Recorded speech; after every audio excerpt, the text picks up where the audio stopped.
what is going on, everybody? Welcome to another episode of the Battlefield Project podcast. I'm your host, Matthew Rhoda, and we are the podcast for people who understand that life is a battle and only the strong will thrive. I'm joined by my friend here, Max, who I'm going to introduce in a moment. But before I do, let me go over the essentials of every podcast that I open up, which is if you're listening to this episode and you get any value out of it, if it makes you think, if it teaches you a lesson, if you think that someone in your life needs to hear this message for whatever reason, please share the episode. That's the whole purpose and intent behind this podcast, is basically to get guests on this show to talk about some battles that they have experienced in their life and why and how they fought their way through those battles. The gist of it all being that nobody goes through life untouched. Every single human being on this earth has always and always will have struggles and battles that they have to go through. The difference between the happy, successful people and those that are struggling in life: the happy, successful people have the courage and fortitude to fight their way through those battles and to come out stronger on the other side. So I do my best to bring on guests who are willing and happy to share those stories with you guys, to inspire you out there to make a massive positive ripple effect.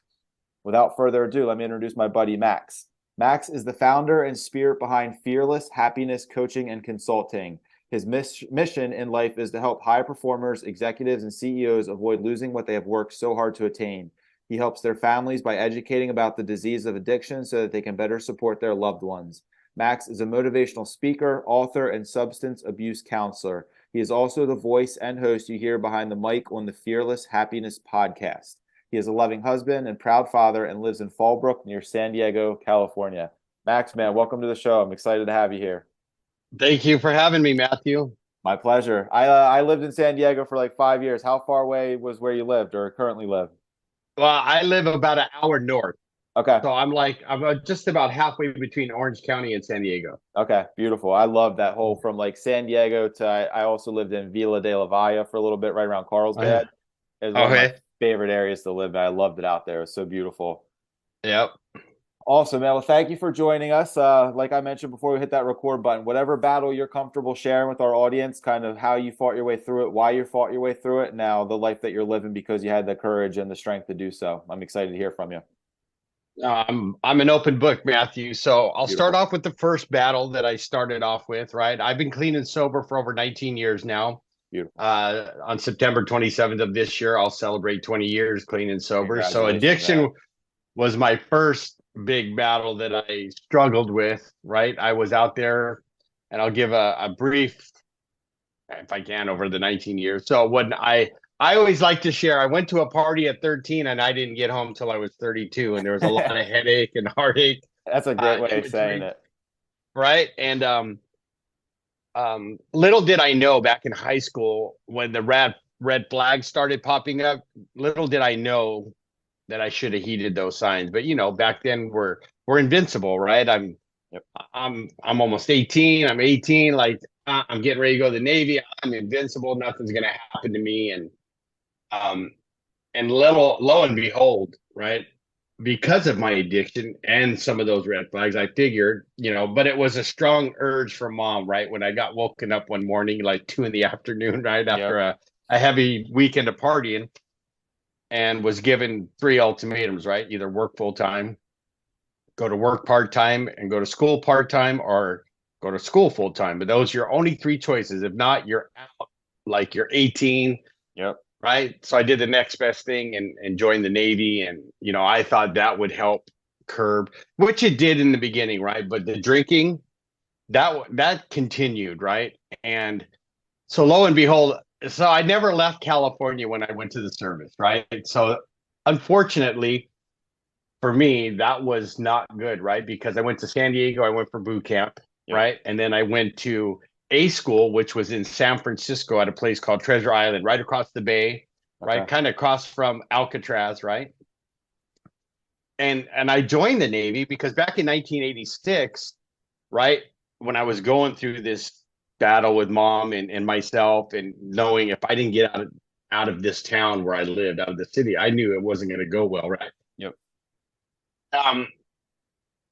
Because at that time, I don't know if you remember the commercials or ever heard them, but it was the Navy. It's not just a job; it's an adventure, right? And they would show the fleet on the ocean, right? Like the carrier, right? And I was like, I'm going to be a pilot. But little did I know that I wasn't going to be a pilot. But I ended up going to school in Frisco. And what happened was, right, I get there and they ask you, here's this dream sheet. We want to see where you would like to go. We can't promise you, but Mhm. right, here we go. Tell us where you'd like to go. So I put like Spain, I put Portugal. I think the closest to California I put was Hawaii, right? So I go through school. I actually do better than I did when I was in high school. I actually applied myself and I graduated the top 5% of my class. Last day, right? I get my orders and it's to Long Beach, California. And Matthew, that was literally 20 minutes from where I grew up. Yep. And my head automatically went, go, this is not going to go well, right? Yep. And even though I was in the military, going back, as they say, back into the frying pan, I started doing the things I was doing back when I was in high school, right? And I wasn't just drinking; I was doing other things. I got in trouble in the military for cocaine, which I got 45 days extra duty and 45 days restriction. Um, and it would suck because my ship is in Long Beach, right? I could literally stand on outside and go like, my house is right over there, and I can't even go home, right? But it was a lesson, right? And so getting into my addiction, which really was a struggle, right? And I didn't realize it until, I had gotten married. We had our 3 children together, me and my ex-wife. And when it started going south, right? Because during that time we were married, the 8 years that we were married, I was going back to school. I wanted to become a firefighter. I was a volunteer at a station down the street, and I was doing all the things I needed to do, but the marriage was crumbling, right? And so fast forward, our marriage crumbles, right? We're going through a divorce. The divorce happens, and I just fall apart, right? Because the only thing that was holding me together, and I'm kind of give you the struggles I've been through and which Yeah. have shaped the man who I am today, right? So the only thing that held me at that time together was my children, right? Every weekend I would have my kids, and it was like, okay, I'd tell my friends, you're not coming over. I have my kids. I don't no, don't come knocking on my door because I'm not gonna do, I got my Yep. kids. And soon after the divorce was final, I come home from work one day and right, and I'm drinking. Like if the kids are not there, I go to work, I go to the local dive bar and I'm drinking till Yep. I get, close the bar and come home. And I'm starting to dabble back in other things, right? Cocaine and meth, right? A little bit. But what happened was I come home from work one day and there's a message on the message machine that says, hey, this is so and so, my ex wife, call me. And it started with a 202 number, right? So if you have ever lived in California, you know that there is no 202 Yeah. area code, right? And I'm thinking to myself, this is right. That doom and gloom comes over me. I go, this is not going to be a good call. I finally get the courage to call her and I said, hey, what's going on? And she says, hey, I'm in Nebraska. I took the kids and I'm not coming back. Oh. And my world fell apart, right? Like I couldn't even speak to her. I didn't know what to say. It just like someone had, right, punched me in the gut and I Yeah. couldn't breathe. And um, so fast forward a little bit, right? That happens. And see, at that time, my little brother, God rest his soul, and I'll get into that in a little bit, um, just got out of his first term in prison, right? So he just got home. I was living with my mom, and I get this bright idea. She had this huge garage where you could literally park 4 cars, right? And so I made a room because I wanted people to come over, but I didn't want to say, hey, I live with my mom, come Yeah. over. But I made this room, right? I justified, I rationalized, like, yeah, you're coming to my place, I even got though my own mom is place. right. Yeah. Exactly, right? So I build this room, right? And in that process of cleaning up the garage, I find this spoon and this needle, right? And I know my head goes ding, ding, ding, ding. I know why he's acting the way he is, where he would disappear for days, or when Hmm. I did see him, he'd just be like all over the place. And so I knew he was doing meth, right? And I knew he was doing it intravenously. And the pain I was feeling, I can't describe it, but if some of your audiences out there understand, like when everything, like your children are taken away from you, and you know what I mean? You just have like, there's no coping mechanisms that I knew how to handle that. And it was just like either drink myself to sleep all night. Now I just found something else that's totally going to numb that pain. Hmm. So what I do is I go buy a bag of meth. I invite my brother over one night, right? And in my room, right, there was a bed. I had a couch, a coffee table, a nightstand with my TV on it, and there was one door to go in and out of that room. And so I laid that spoon in that bag of meth with that needle, just like it was a commercial, right? I had it all Mm-hmm. nice. And so, I invite my brother over and I said, hey, I know what you're doing, right? So you're going to teach me how to do this. And right, we went back and forth for 2 hours, Matthew, and it was just like, no, I'm not. Yes, you are. No, you're not. Yes, I am. Just, but back and forth. Yep. So I finally got to a point where I said, look, this is what happened. And I told him what my ex had done. Yeah. And I said, you either teach me to do this or I'm going to go find somebody. Right. And I put him right. And we would make amends to each other down the road, but I could just see, I can't stop seeing that face of his like, okay, I don't want to do this, but I'd rather be, because I'm your brother. Yep. I'm not going to, you know what I mean? Totally. And when I first did that first shot of meth, it was like I found that piece of heaven I was looking for. I knew that this was going to kill the pain that I was going through, right? Because I really didn't have anything or anybody to help me with that back then, right? I was young. I was in my 20s, mid to late 20s. And it was horrible because my mom was heartbroken, but she didn't know how to help me, right? She's older. I didn't have a father figure. Most of my older brothers and sisters were out of the house for a long time and had their own families, right? So I felt all alone. And this was my way of saying, I'm going to cope with this because I just don't like getting up in the morning, right? I was too chicken to kill myself.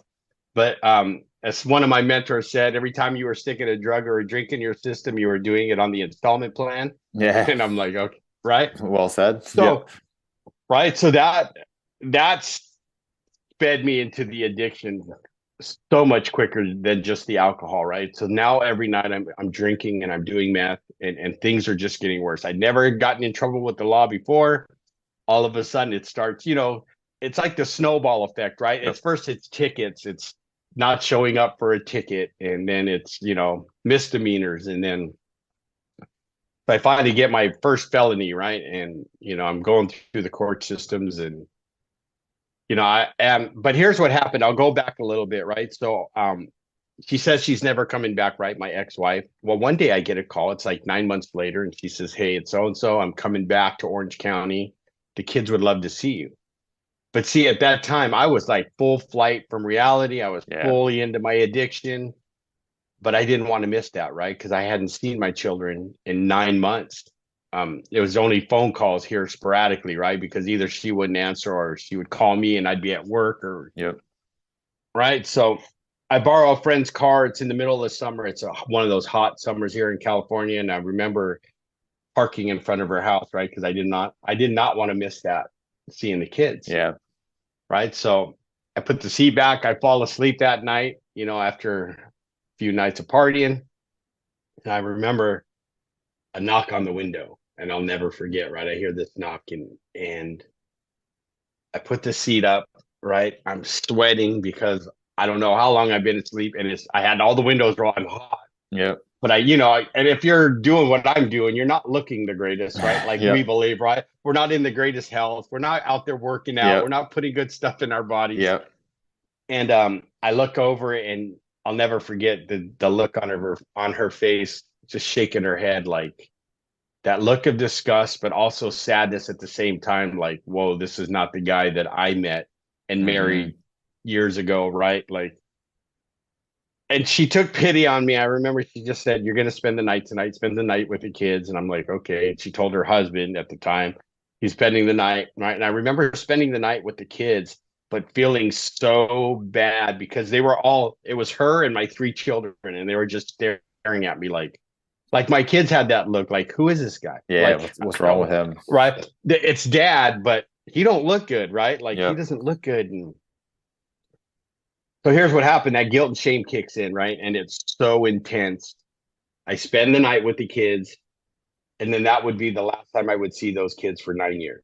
Wow. Because my addiction even got worse, right? I was and getting in trouble and literally, Matthew, they could be in the house next door, but I would be so shameful and so guilt-ridden that I would wait till either it was nighttime. Yeah. Wait there. I know they were asleep. They're not going to see me. Or I'd wait till they went to the school the next day, and I would scurry out and do my thing. And and my addiction just took off, and there was part of me, right? It was like, I got to change this. But then there was part of me that every time I would think about the kids and the stuff that night they saw me, I was like, nope, I can't feel this. Got to keep going. And, Yeah. like I said, it continued for 9 years and, 7 to 9 years. And it was then I get my felony that I was telling you about. Right. And I've been going through the court systems and not doing anything the judge says. Right. And I've had this same judge the whole time. So I've gone through a 30-day probation violation. I've gone through a 60-day, 90-day. Now I'm in there doing a 6-month violation. And he tells me, right, like, you're not leaving my jail. You have done nothing I've asked of you. Yeah. So the way you leave is I find you a program, right? That's long enough. Or 2, you're going to prison. So those are your only 2 choices, right? So I'm like, okay. I'm like, man, this guy's not playing around now, right? And, not that I had any violent crimes or anything like that, but at the time, right, everything, as you know, in this country, right, you get a drug charge, it's stick you in prison. Yep. Right. Which we're trying to change that now. And one of my missions is to break that stigma. And instead of locking them up, let's get them help. Right. Yep. Right. But see, they tried that with me and I would just ignore it. Right. I'm not doing it. Right. So, and here's one of the turning points that happened for me is about 2 weeks in that last time, my mom comes to visit. Right. And, she's had it up to here.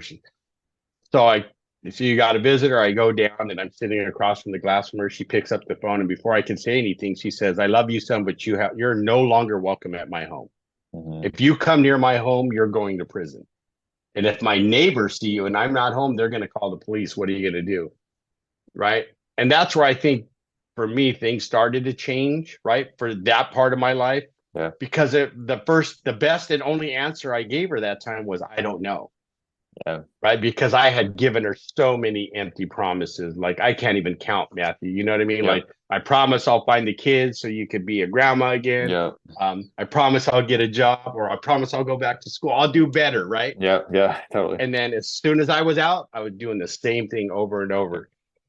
And so that made me think. And I remember when I said that to her, she started crying. And I'm like, what are you crying for? You get to go home. I got to go back to this. Right. And she goes, that's when she said, like, that's the best answer you have ever given me. Like, and then she had that look of hope, like he's finally out of, like, being honest with himself and me for once. Absolutely. Right. Like, there's no manipulating this situation. He knows, like, the jig is up and it's time to change. And right. So I'm doing my violation and, a couple other things, I don't know if this is PG or R rated, but you say whatever you need to say, man.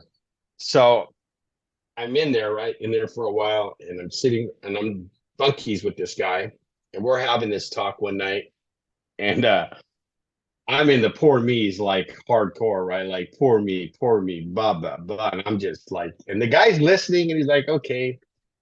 And it's funny because I used to have, when I was out there, right, the only thing I had of my children was this picture that they had taken at Christmas of all 3 of them on Santa's lap, right? Mm-hmm.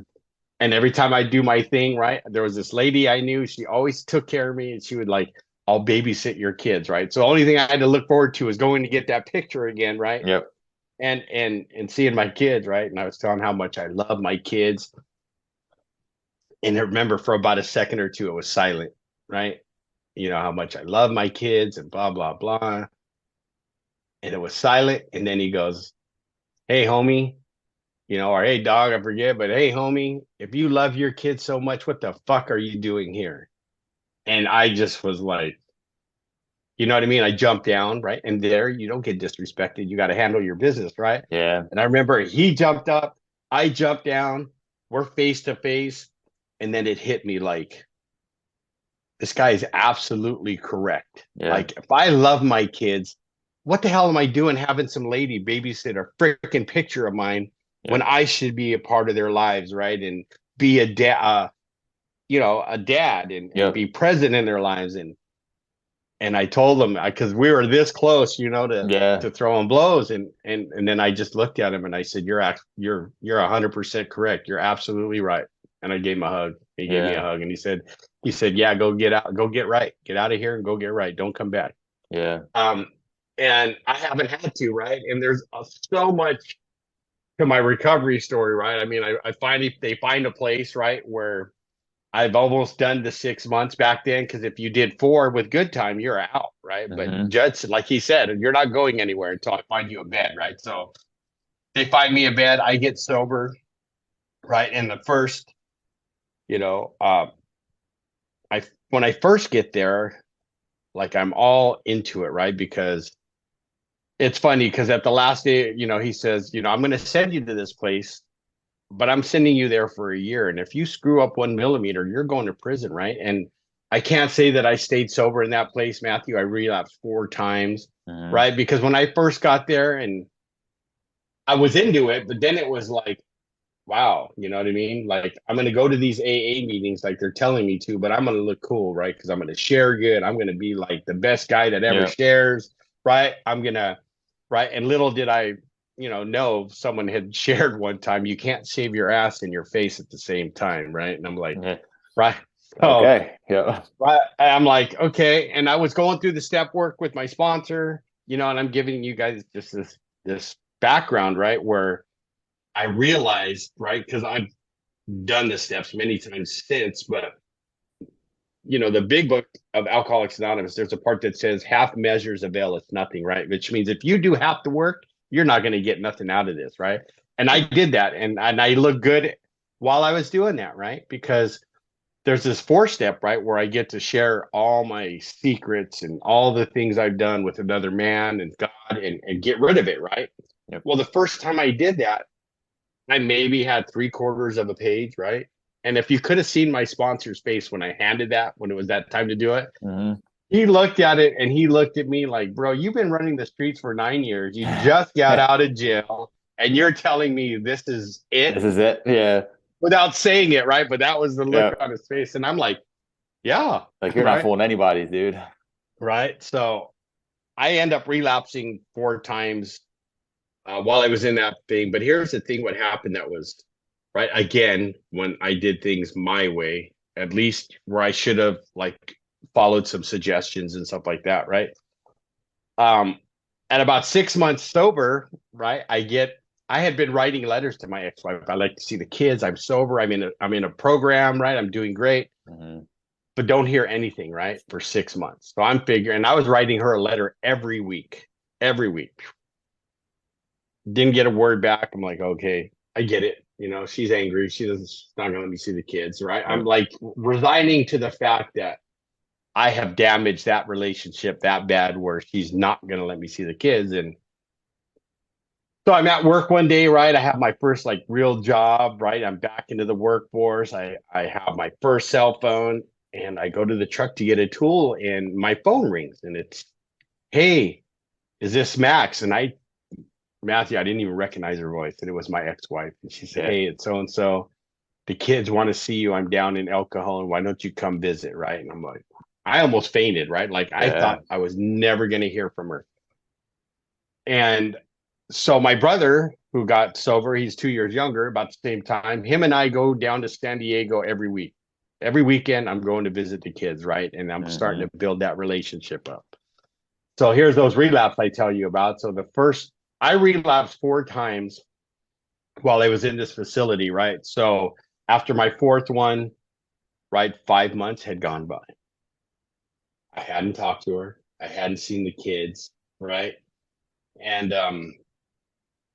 I'll never forget, right? Because my mentor, my sponsor said, "Hey, don't call her. We'll do this together." Because you can't just spring. You have already, in her eyes, he tried to tell me, you've already done that 9 years again. Like Yep. you've just blown it, Totally. right? So let me work with you. We'll do that together and I'll tell you how to do it. But 30 days sober, I'm feeling great. I'm like, I gotta be honest. I'm gonna Yep. call her. So I'm at that sober living house. It's 5 o'clock in the afternoon. Everybody's there. They're cooking dinner, right? And I call her up and I say, "Hey, it's Max. Sorry you haven't heard from me in 5 months, but I relapsed, but I'm sober again." And then all of a sudden it was just like, you effing like I Yeah. think she made up cuss words, Matthew. Like there was stuff I didn't understand. right? I'm imagining the exorcist on the other end of that line, her head spinning, Yeah. he's spitting pea soup at me and telling me to go F myself. Um, but I do remember this. He said, "You will never see these kids as long as I live. You did it to us again." Boom.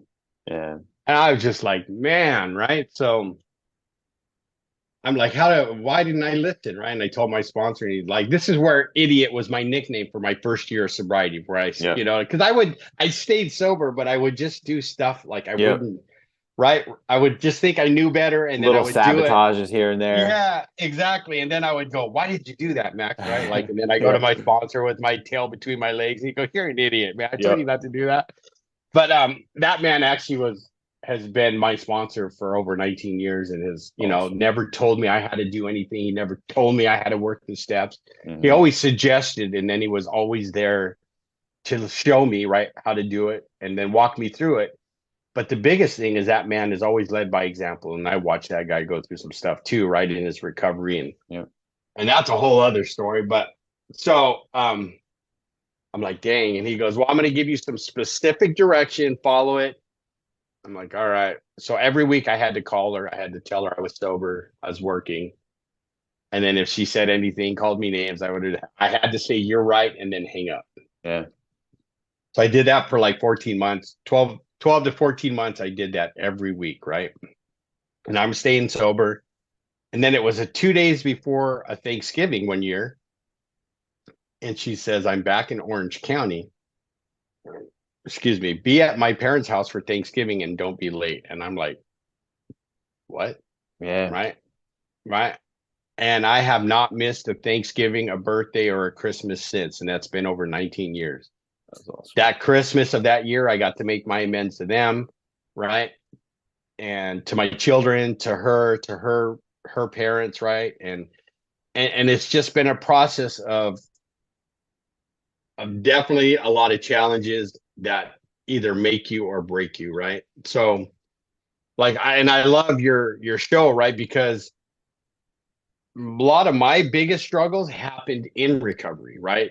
Like where I could have easily taken the road of I'm just going to go drink and use because I don't want to deal with this, right? Yep. It's too hard. Right. So if I could tell your audience, right? So yes, I've worked my program, and I know recovery is different for everybody, but I'm so grateful for those 12 steps that saved my life. I'm grateful for that man who was always there after I left, right, and came Hmm. back. Because here's what happened. So starting about now 7 years ago, right, 3 days after I turned 13 years sober, my sister would pass away of Parkinson's disease, Oh. which for the family, we were kind of relieved because she had suffered for like Yeah. 25 years, right? So I it's get one it. of those things where it's like, okay, God, thank you for taking her. She doesn't have to suffer anymore. But But it yet, still hurts like crazy.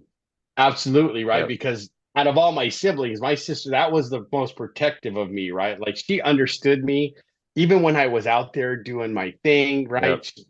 She was always loved on me, right? And when we were younger, my brother and I would always go to her house in the desert, right? She has 5 boys. So imagine Yeah. 7 boys, 7. right? Yeah. Like, and she was just like my mom, ruled with an iron fist, right? And you Yeah. did not talk back to her, or you were going to get like a Yep. knuckle sandwich from her, right? But I loved my sister, right? And it was hard to watch her go through that.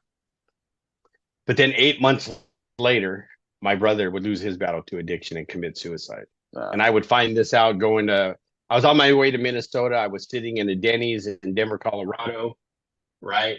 And my oldest brother calls and says, hey, our brother left or he's gone. Who's gone. And I'm like, what do you mean? And if you knew my little brother, he was that type that would just like say, pack up his family on the Yep. whim and go, we're going camping for a couple of days, or he'd get on his Yeah. Harley and go for a ride for a day, or you know what I mean? So I'm Yep. like, okay, what do you mean? He's Where'd he like, oh, go? Yep. yeah, like where'd he go? And that's when I heard my brother for the first time cry, my oldest. And then he's Yeah. like, no, he's gone. He hung himself. Uh, So I lost my shit right in the middle of that, Denny's, right? Like, because out of all my siblings, yes, I'm close to all of them, but him and I were only 2 years apart. So we yeah. went through our addiction together. Got sober together, right? We just became really close. Yeah. And it hit me. So I ended up going to Minnesota, right? I get there and then I fly back to Orange County to do my brother's eulogy. And then I get to watch my mother, right? 6 months to the day, Matthew, she dies on Thanksgiving Day of a broken heart. And I'm telling you, literally, she had just lost two children, right? Yeah. Um, and I watched her, but the beauty of that is that I stayed sober through it all, right? Because I practice gratitude, right? Not Yeah. just talk about it, but like my sponsor would tell me, Max, it's an action word. Go show Yep. me, Feel it and right? do it. Yep. And but every Monday night was my Monday night with her. I'd spend the night, make sure she was taken care of, that she ate and all that, right? And just kept her company. Yep. Because my mom for that 6 months was never alone ever. There was Yeah. always a brother, a sister, a cousin, Yeah. an aunt, an uncle, and it was beautiful to watch, right? And the one of the greatest gifts out of that struggle, right, that challenge of watching your mom really just kind of give up on life. Yeah. It was about 2 weeks before she died. We were watching TV together, right? And we're on her couch, right? She's like rubbing my leg, and I'm like, "What's up, mom?" And she's like, "Thank you for your 13 years of sobriety."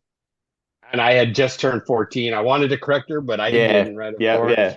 Yeah, it's not worth it, right? 13's And good I just, too. yeah, I said, "Of course, mom." I go, "Thank you for all your prayers." She goes, I never stopped praying for you." I go, "I know. That's why I'm here with you right now. Yeah. If you didn't, I wouldn't be here." Right. And we had that moment like mother and son where, and I just said, "Thank you for being the best mom I ever had." Yeah. And so that happened.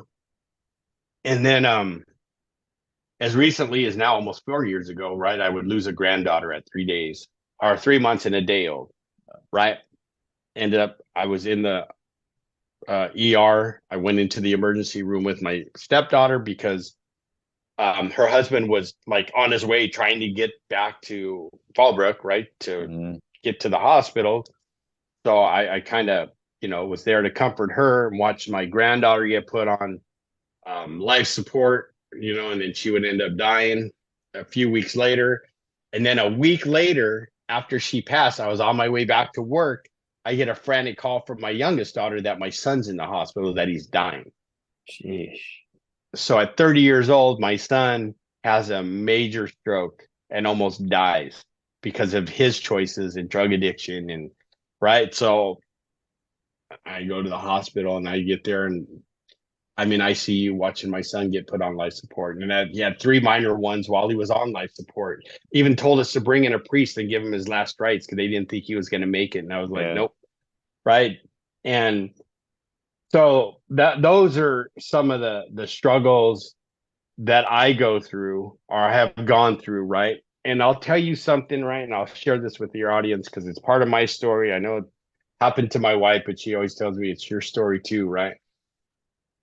Well, one of the biggest struggles, right? Not a struggle because I support her and we talk about it all the time. So my brother dated my wife before I met her. But see, I didn't know about her until a week before he had hung himself, right? Hmm. We were supposed to meet up in blah blah blah, right? So I didn't even know he was dating anybody at the Yeah. time, right? I know he was divorced, I know he's a good father because his daughter was with him all the time. So that's Yeah. why it made it hard, right? So come to find out that my brother had FaceTimed my wife while he was hanging himself. Oh, Right. So she's got PTSD from that, among, you know what I mean? And I've had to sheesh. Yeah. listen, she doesn't get into detail, but we've talked about it quite often, and how she right handles it, and she's getting help. But talk about like just going like getting another kick in the gut, right? You're like, how, I know that's my brother, I love him, but like how do you do that to somebody, right? Yeah. But that's the addiction right there to the extreme, right? That's Yeah. where it brings some people. And so I've taken all those, right, um tragedies and tried to turn them into something positive, right, by working, like, because you and I belong to the same network, right, where Yeah. we live by integrity, right? We're always trying to be the best and most elite version of ourselves, right? Because I could have easily folded after my All family, those. right? Yeah. You know what I mean? Like I could have stayed in Denver because if there's any ex drug addicts or alcoholics, right? If I could have just kind of told my ex fiance, who was a normie, right? hey, go to the room. I'm going to go get us something to eat. I'll be back. Yeah. Right. Yep. But that would have been like, she's calling my family. We need a search party because Max has disappeared. I haven't seen him in Exactly. 2 days. Yep. Right. But but some of those things I've learned in my recovery, right? Where the first person I called was my sponsor, right? Hmm. Um, and now like it's led to the guy I am today, right? And being a part of our network, right, is like I'm always working on myself, right? Because I want to be able to be that guy that helps someone who's going through that kind of a struggle, right? Because I believe that nothing happens by mistake, right? There's no coincidences. And I believe, my higher power is God, that there's a reason I went through that, right? Because now I can help people go through similar situations, right? That's why I picked like CEOs, executive high performers, right? Because our elite people, right? Because they're not going to go on Facebook and say, hey, I've been drinking myself to sleep every night because I'm just totally wasted and I can't Yep. get right, right? But at least I want them to know there's that person out there that's going to grab them by the hand and go, hey, we can do this together. And let me show you how I did it, Yep. right? And coach you and or guide you or whatever you want to call it. Um, do I have my moments still? Absolutely, right? But Yep. like I want to tell the audience, I got a great example that I'm talking to you here, Matthew. I've seen this guy, just kick some butt and shine and go through the things he's gone through. And right, he's and I'm honored to be on this podcast, right? Because I want to tell people like those things that we go through in the past don't define us. Yeah. They may shape who we are, but we can always use those tough challenges to make ourselves better, right? And because like I said, I could have easily got back into the bottle. I could have easily got back into the bath, right? But do I want to do that, right? Absolutely not. I'm a grandfather now. I'm a father. Like I have 10 grandchildren that, Wow. you know, are gonna eventually look up and say, hey, what's grandpa doing? Right? Like, is Exactly. he over Yep. there drinking himself into a stupor or Yeah. and we talk about it in our groups all the time, right? I want to leave a legacy, right? I want to leave a generational, like for my grandkids, great grandkids, great great grandkids. Not that okay, he was the richest guy in the world, but grandpa said what he meant and he meant what he said and he Yep. lived by a set of rules and he always tried to help someone, right? No Yep. matter what. And that's what those all have taught me, right? Because what happened, like say with my son, right? I remember he was in ICU, right? And you can't sleep. There's a waiting room, and the Yeah. waiting room was other people. There was nowhere for me to sleep. So I slept in my car in the parking lot for the first 7 days, right? So um I have a big recovery family online, right, from all over the country, right? Whether they're in NAAA or whatever, but they're all they're all like-minded, right? So I'm doing a live one day, right,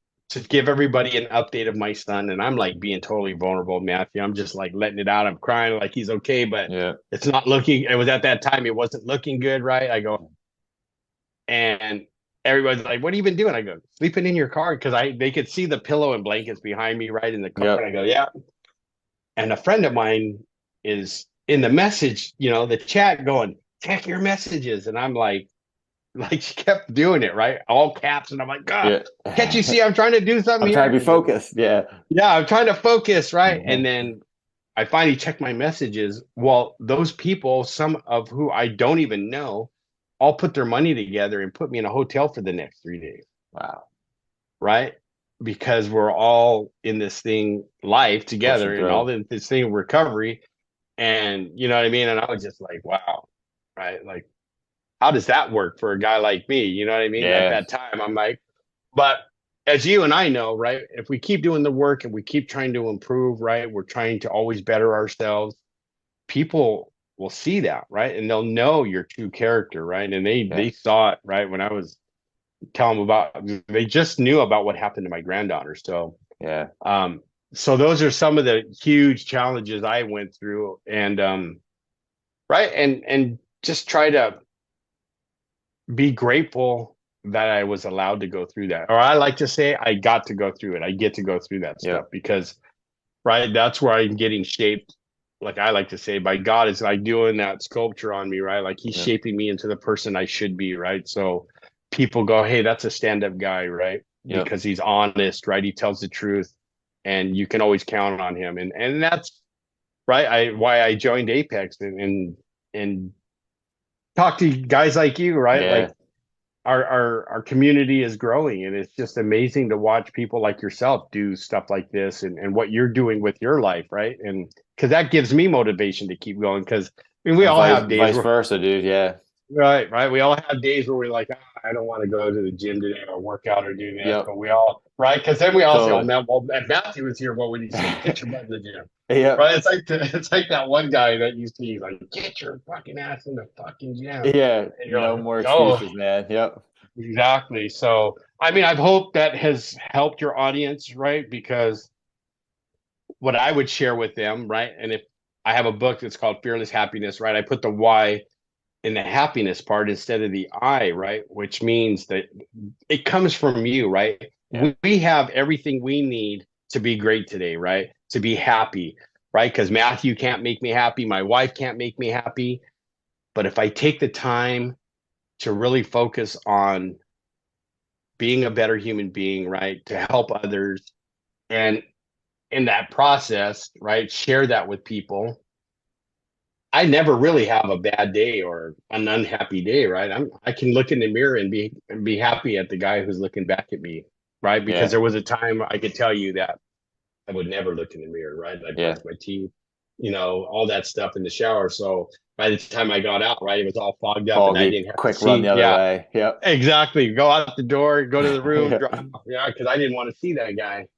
Um, and, that if I can do it, anybody can do it, right? And I'm here to, support people and help people or whatever I can in their journeys, and to tell them that don't let those challenges knock you down. It's like the famous Rocky quote, right, from one of his movies. It's Yep. about how hard you could get, not as about hard you could get hit, but how many times you get back up and keep moving forward, Yep. right? And Yeah. then go after what you think, go after what you're worth because you're Yeah. worth it. You know what I mean? 100% know what you mean, man. You're a phenomenal communicator, dude. Like I don't know how like what 40, 30, whatever minutes you just spoke. Like you're a captivating storyteller. Like Oh, it was thank easy you. to listen to that without like my mind and full transparency. Sometimes the mind wanders when you're listening to someone talk for like extended period of time. Like I was drawn into your story, man. I love what you said towards the end there about because I forget the exact quote, but kind of like who you are, you're best equipped to help the person you used to be or something like that. So like Right. you 100% nailed it, man, that like you went through all that so you could fight your way through that and be as strong as you are today so you can help the people that are currently struggling or will struggle in the near future with the stuff that you've already been through that you fought your way through and now you know how to you're well equipped to handle it, you're well equipped to help other people handle it. And then what it's my top purpose, which is lead by example when you mentioned like that's what it is, Right. dude, on a daily basis. It's like you have to, how can you expect to teach someone or help somebody if you're not doing it yourself? Like to me, that's the greatest fakeness in the entire world is to not do something yourself and then try to teach someone else to do that. Like I couldn't Right. look at myself in the mirror. And it's funny you said with the Apex thing and like we hold each other accountable, like all of us hold each other accountable. I just did a fast whatever it was last Sunday, Monday, Tuesday, and Tuesday into Wednesday and Tuesday night, I was struggling hard. It was a 72-hour fast. I was like 48 50 hours into it. And I'm sitting at the dinner table and feeding my two little 9-month-old twins. My wife was at a workout class or mother-daughter banquet with her two older kids. And like I'm feeding them their baby food. I'm like, I just want to eat. Like I just want to eat. Like I'm just so hungry. And I'm like, if I eat it, like if I eat something like 48 hours, that's still good. Like 2 days is impressive. And I'm like, I don't have to tell anybody that I broke it early. Like, no one's going to know. Like, I just won't post about it on Facebook that I accomplished my goal. Like, but no one's going to ask me about it. And like, if they do, I can come up with some. And I had two people, Segura, I'm not 100% sure how to pronounce his name. I'm pretty good friends with now in Apex. He does it every month with me.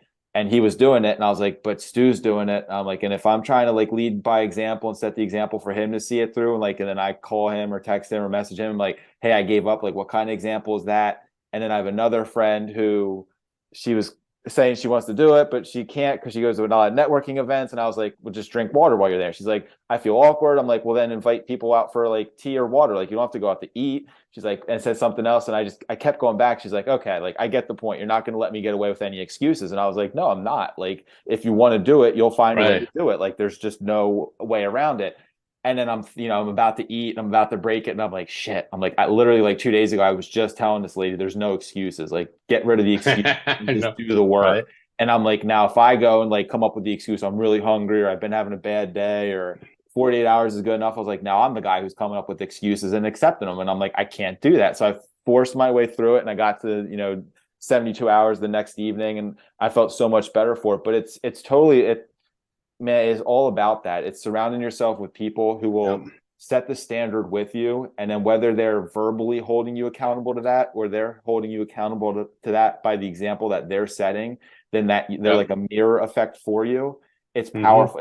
It's beyond powerful. Like it's, in my opinion, it's the key to success in life is to watch other people and connect with other people who operate at that same frequency. Because in those moments of weakness, which we're all going to have daily, weekly, like all the time. It's just life is Right. going to cause those moments. It's what do you do in those Absolutely. moments? Do you go back to the bottle? Do you go back to the needle? Do you go back to the food? Do you go back to the woe is me? I'm taking 6 days off from the gym because I don't feel like do you go backwards or do you go forwards? And it's those little moment by moment decisions on a daily, weekly, yearly basis that are going to dictate your future. Like they all add up to the life that we live. And it's people don't realize the power of those moments.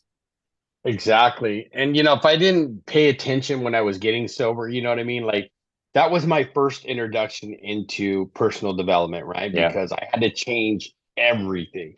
Like my sponsor, when we started, like he goes, Max, you got to change one thing. And I'm like, what's that? He goes, everything. Yeah. I'm like, oh, Oh, that's easy okay, great. enough. Like, Sure. Yeah, yeah, that's easy. cool. I'm all for it. Let's go. Right. But I get it now, right? He did. I had to change the way I thought. I had to change the way I acted. So, like my first year sober, right? Like I got rid of the slang. I stopped doing that. Yep. I dressed differently, right? You know what I mean? I had to change the person who I had become Yep. into someone different, right? That's someone I want to be. And right, which that in turn, right now I'm in personal development, learning other things and how to really step up my game, or Yep. and I'm a work in progress. Don't get me wrong, but We all are. like mind, body, spirit, right? Like you guys, like we know, we read books like David Goggins Can't Hurt Me, right? That guy's Yep. extreme. We get it, right? Yeah. But Yeah. Totally. he's proof that the mind is a very powerful thing and that your body will follow, right? And I always Yep. believe, like clients I work with or sponsees or guys and I work clients, I'm always like, when you get your body right, your mind will follow, right? Correct. But when you feel bad, your mind just follows, like, Yep. okay, well the body feels bad, so I'm going to be like, poor me, and I'm I'll going to feel tag like shit, along. Yep. right? Um, and trust me, I'm a work in progress when it comes to exercise, right? But I just found these things called the sweat deck, right? Which Okay. makes your workouts totally different every day. I love it, right? Hell Because yeah. I'm so ADD. If I got to do the same thing, I'm like, I ain't doing it, man. I don't Yeah. even go. But Yep. this, you pick every card's different, and Cool. right, right, and I can go to my garage. I have no excuse. You know what I mean? I was doing CrossFit, but I'm figuring like I made my garage into a gym. I might as well use it, right? Same. Because of COVID, Yep. right? Same, And, dude. Yep. so now I have totally different exercises. And I love how I'm, like our group makes us think outside the box, right? So I'm scrolling something and there's a estate sale this Sunday in my town, right? Yep. And it's nothing. I guess they had a whole garage full of gym equipment, right? So now I'm gonna Yeah. go and add stuff to my garage, Cherry right? pick what But you want. yeah, I texted my wife this morning. We were going to a estate sale, like so she thinks, oh, cool, right? But little does Antiques she and know, fun stuff. yeah, Yeah. Like I right. just want heavy weights. It's all good. I just want the workout equipment. You go shop for that stuff. Yep. But that's what our group has taught us, right? It's always pushing ourselves to be better, right? 1% Like every you day. heard, 1% every day, right? And Yep. I use that with my clients every day, whether it's Same. in the drug and alcohol facility I work at. I go because they can wrap their hands around that one. I say, be Yep. 1% better than yesterday, right? Yep. And then by the end of the year, you'll be 365% better than last year. And what a steam boost, right? And they get all excited, right? But Yeah. then, of course, you always have that one math wizard. Well, Max, that doesn't work that way. And I stop, Yeah. Yeah. stop before you ruin it for Yeah, everybody. Just go with exactly. it. Don't Just go. overcomplicate this. Keep it Yeah, simple. Yeah. I go. Some of us are simpletons here. Let us just do this math with me, and they'll go, okay, Yeah. Yeah. right. But yeah, just you know what I mean. It's like every day is a new day for me, right? I always Like when I first did 75 hard a year or two ago, and I remember I was doing live videos, right? And it was funny because I started when I first went to a Apex event, I was in the midst of doing 75 hard, right? And I was doing my lives and I was like, because I was before my back surgery, right? So my legs would go numb sometimes. And one time I Yeah. was doing a live, right? And I stumbled, right? And I get back up. I'm like, I'm all right because I get to do this, right? Yep. So I got known when I got to the event. Everybody's, oh, Max, you're the get to guy, right? I mean, that's cool. If I got that nickname, like, and that's what I tell everybody, you Yeah. get to do this stuff, right? Good, bad, or indifferent, we get to Yep. go through it, right? Because as our mentors and coaches tell us, right, there's probably a lesson we need to learn as we're Yep. going through this tough time. Just so lean into it and learn, and you're going to come out better for it at the other end, right? Instead of Yeah. running from it and not doing it. Yep. Do the one thing I want to end on here, man, is as you were telling your story, because I think there's moments in life you probably get a small handful of them that change. You either go this way or you go this way, and it changes the entire outlook of your life, the future of your life. As you were telling the story of you were in your cell talking with that buddy or that guy, and he's like, "If you love your kids, like what are you doing here?" And it was like you jump down, he jumps up, and like your moments like seconds away from going to blue, like. I think in that moment, God or whatever, like gave you a pause for just a split second that gave Yeah. you that awareness to accept that as truth and to say, like, to kind of like shake your head and be like, holy shit, he's right. And to embrace him and then to go change. And then you went this way. Had you just gotten into that moment and let anger bubble up and like fear, resentment, and kind of like a fuck you attitude, and you would have thrown the fight and gone like, you're like, we may not be talking right now, you may still be in prison, you Absolutely. may be dead, like you never know when the like how pivotal those moments are in your life. And I think to the audience listening, like when stuff like that happens, take that second and pause and just like quit. Even if you have the opportunity, close your eyes and see the two different futures of like where you could go depending on how you act in this moment, how Yep. powerful that is, because you like that split second decision could have sent you to a completely parallel universe that who knows where it led. Or you did what you did and you accepted that moment and you embraced them and you changed your life, and now look at you today, man, like living a phenomenal life, changing lives and making a huge impact in the world. So kudos to you, God, whatever you believe in, like a higher power, Right. for stepping in that moment and saying like, no, no, no, Max, like don't hit him. Don't like take a second. This is truth being shared with you. Embrace it. Now go change your life for the better. And you did it. It's powerful. Absolutely. And it was like that happened. Like you said, it was like somebody whispered around, just stop. Like, Yeah. stop being a jerk. You know what I mean? And Yeah. listen to what he's saying. Like, this guy cared enough to tell me the truth, right? Yeah. And Yep. that was funny because I'm surrounded by my guys that, like, when I got sober, right, and got serious the last time, like all my mentors, they'll tell me straight to my face, "We love you, Max, but we love you enough to tell the truth, even if it hurts your feelings. So Yep. fuck your feelings, go do the work and become a better human being," right? Exactly. Just do better. Yep. And I would look at them like, "God, you guys are mean, man." You know what I mean? But Where's I the would do the soft work. love? Yeah. Yeah. Yeah, exactly. You're supposed to give me a hug and this and tell me Tell everything's me it's gonna be all right. okay. Yeah, no matter what I do, it's all okay. Like, no, it's not life, man. Yeah. Exactly. That's what they say. Then life's not that way. If someone, they actually told me, if someone pats you on the butt and says everything's gonna be okay, run. I would say I'm they're like, not the people you want in your corner. absolutely. And I'm like, You, hey, really? Right? yeah. I know you want to hug once in They a while. used to Yeah, make me that's feel good. Like I want to feel good. Like, no, do you want to right. do good or feel good? Like if you want to do good, get rid of those people. If you want to feel good, sure. Like Absolutely. welcome them, man. Yep. And Awesome, man. just for your audience, that's why I surround myself with guys like Matthew, because they're going to push me to be a better human being, and I'm going to do the same, right? And that's how it Likewise. works. And that's how we do it now. And that's made life so much better. It's made me a better husband, a better father, and a better grandfather. So Yep. again, I thank you for having me on your show, Matthew. Oh, I dude, appreciate my it. my sincerest pleasure, man. Where can people find you online? Like your business website, your personal profiles. I'll put it all in the show notes, but anyone listening here that's not going to go to Okay. YouTube and look. Right. So if you want to go to my website that talks about my business and what I do, that's maxnijst.org, maxnijst.org. It'll tell you everything I do. And it even has my podcast, which Matthew will become a part of here pretty soon. Um, and all the stuff that I do, but you can find me at Instagram on the Fearless Happiness Ninja. You can find me on Facebook at max.nast. You can find my podcast page on there also, and my business page. Yeah, and LinkedIn. You can find me everywhere. So Beautiful. it's not hard. If you need help or just need some guidance, don't hesitate to. I'd rather have you DM me and ask questions than try to do this on your own. So Yeah, 100% I'm agree with here you, for you. brother. Awesome, man. Thank you so much, Max, for being here. We've been friends on Facebook for a little while. I always love when I go from like the friends on Facebook like each other's posts a little bit to this connection because it's like Yes, I know I me too. liked you and like the energy you exude is the energy that I want to consume in life and vice versa. But it's always just a welcoming, refreshing feeling to be like, okay, like this, like the vibe I get from you is you're totally who you are in person, who you say you are, not who you say you are, but like who you exude online. And that's not Yep. always the case, man. So I appreciate the authenticity online, but then also here in person, man, sharing your story with us. I'm sure it's going to Thank you. provide some value to the audience.